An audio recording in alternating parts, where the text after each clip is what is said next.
Hello and welcome to another edition of Sega Sundays. My name is Justin Towell, aka Cat Gone Crazy. Today, as we see the Data East logo, which is weird for a Sega property, we're going to be playing OutRunners for the Sega Genesis. So this game only came out in America, as far as I'm aware. Maybe it had a Japanese version, but it definitely didn't come out here in the UK, so no Mega Drive version for me. So I had to import this to play on my Sega Nomad, and it is actually data, what's it called, region locked. The data on the cartridge is locked away and only accessible if you've got the correct hardware. So you're probably wondering, as I open this up, how have I got the cartridge in my hand and we're playing it on the screen? That is because I've used a retrode to get the exact code from this and put it on my analog pocket. So I've not got a ROM off the net. This is actually this code that we're playing, just not from the actual cartridge. And so here we are capturing it on an analog pocket, which I can say is a US console, and it will do that, turn it into a Genesis. And so we can play it at 1080p. But of course the game is very pixelated. Now, as you probably noticed at the start, the presentation of the game is very much like the arcade original. It's got all the right looks in terms of the car selection screen. It doesn't really look like a circle like it did. I just noticed the cheerleader at the back with 2 frames of animation. Very good. So let's see. I think there's a red car that looks like the Ferrari. We've got 14 seconds to have a look. No, I don't think there is. Oh yeah, there it is. Okay. So let's try this. The Speed Buster. Doesn't have the Ferrari logo on the back. No prancing horse here. But we're going to go for the manual 2-speed. Which is obviously a little harder, but you only have to change gear once, so it's not a big deal. And the computer has gone for the sort of 4-wheeled, almost like a quad. Right, and so we start off, and you're probably thinking we're in 2-player? But no, just like Super Monaco Grand Prix on the Sega Master System, there's only split screen. You're always racing against the computer, which, to my mind, makes me think the Mega Drive could be doing twice as many sprites as this on a single player screen. Why are we looking at this? It makes absolutely no sense to me at all. Of course, it's got the fork in the road. So whoever's first gets to choose where you're going, and the computer got there before me.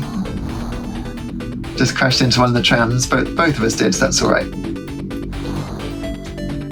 With arcade mode, you do get a clock counting down, and it's really harsh difficulty.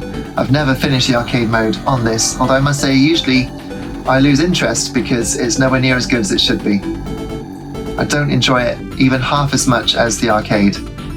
The arcade, you can see for a fair distance in front of you, huge great big sprites, background graphics moving as you turn, whereas here it's not even got any parallax look on the background, I've just noticed.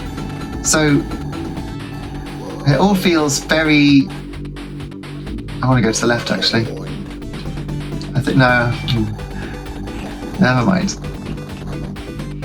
Yeah, it all feels a bit lackluster. Which is weird for Data East, because they were known for really good graphics in the 90s.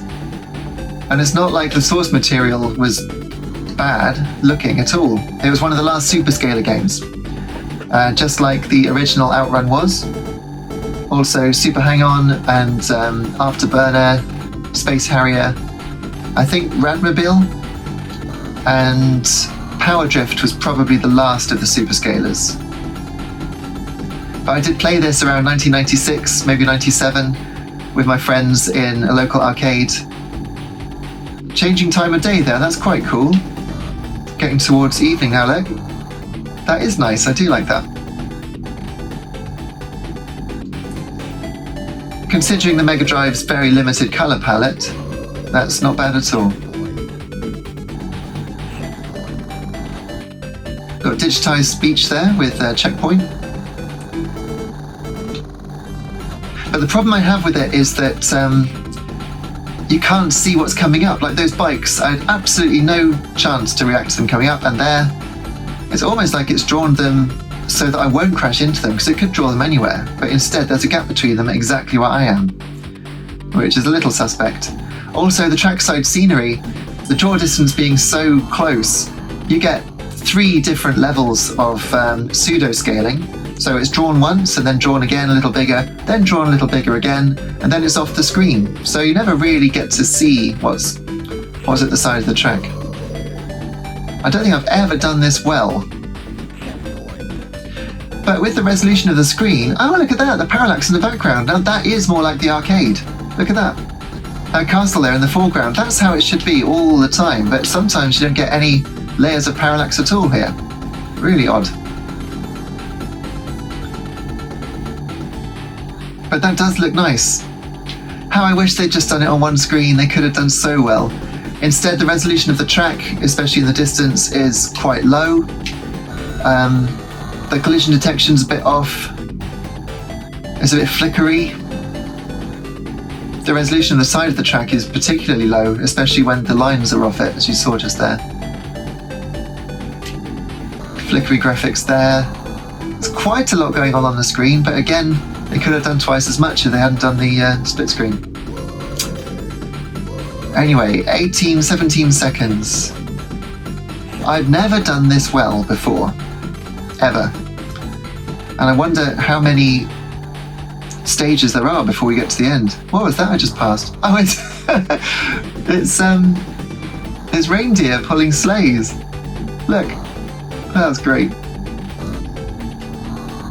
Perhaps we'll see Olaf in a minute. And of course you've got the magical sound shower there playing from the original Outrun. But even that sounds like Game Gear. Just looking at this screen at the top here, it looks like Sonic Drift on a Game Gear. Really does. Similarly, really close draw distance, so you're reacting to, I suppose, the traffic rather than the corners. You can't really drive it.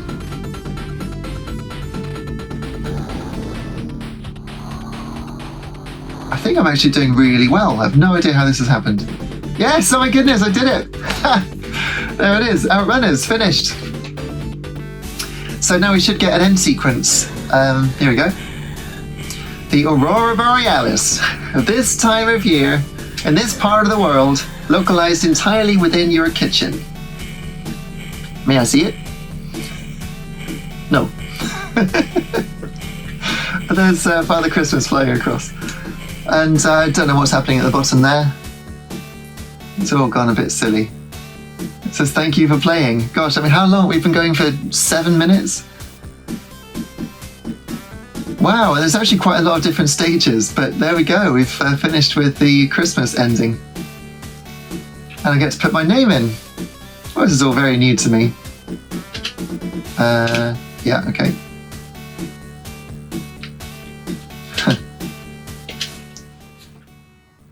Great. So, yeah, I think I'm actually going to leave it there. There is a dedicated Mega Drive mode where it takes away the timer, and you then choose who you're going to race against and presumably beat them until they're all gone.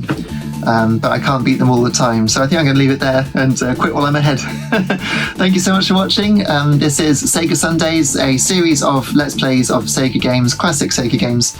Still trying to do first-party ones first, but we're getting some third-party ones, and I will go back through the different formats and start mixing it all up, so it should be a nice variety from this point onwards. So I hope you enjoyed it. Check out the playlist for more, and see you again next Sunday at 8 AM, and of course there's more videos during the week as well. Take care until next time. Cheers.